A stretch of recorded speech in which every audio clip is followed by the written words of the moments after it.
Tell me, Aldo, if I was sitting where you're sitting, would you show me mercy? What do you think? What's that English expression about shoes and feet? Looks like the shoe's on the other foot. Sie können jetzt gehen. Aber bleiben, wart im Hausen.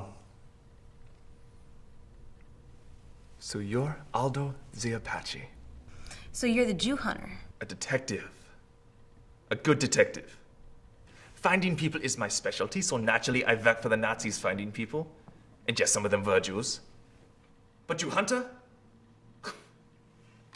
Just a name that stuck. Well, you gotta admit, it's catchy. Do you control the nicknames your enemies bestow on you? Aldo the Apache and the little girl? What do you mean, the little girl? The German's nickname for you. The German's nickname for me is the little girl?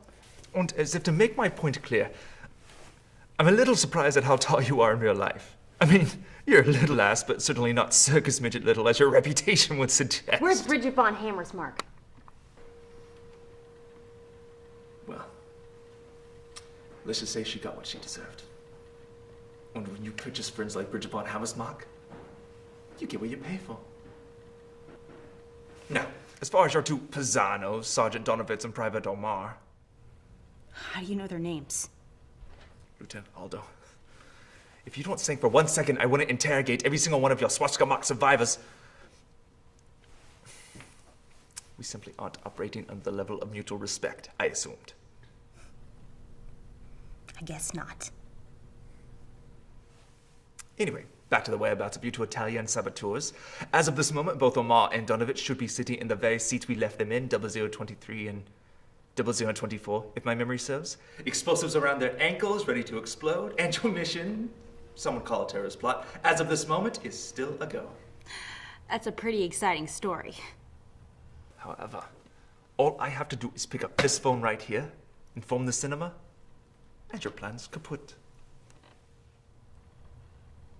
If they're still there, and if they're still alive, and that's one big if. There's no way you're going to get them without the bombs blowing up. I have no doubt. And yes, some Germans will die, and yes, it will ruin the evening, and yes, Goebbels will be very, very, very mad at you for what you've done to his big night. But you won't get Hitler. You won't get Goebbels. You won't get Goering, and you won't get Bormann.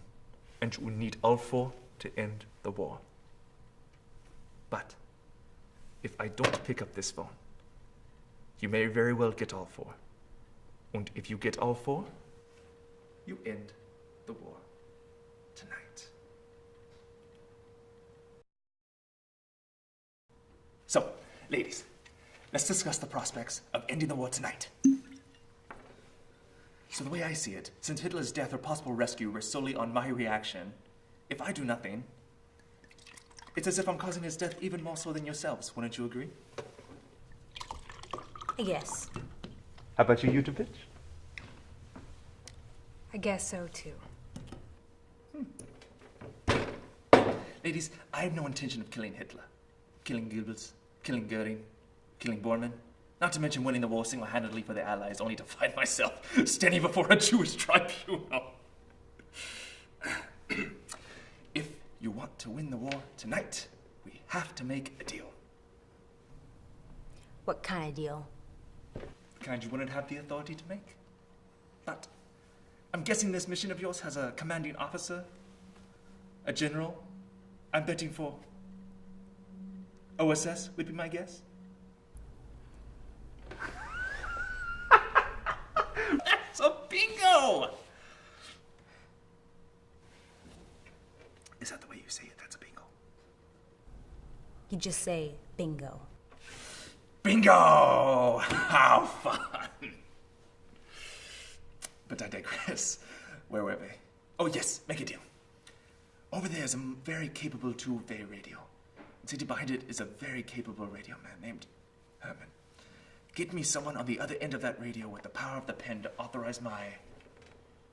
let's call it the terms of my conditional surrender, if that tastes better going down.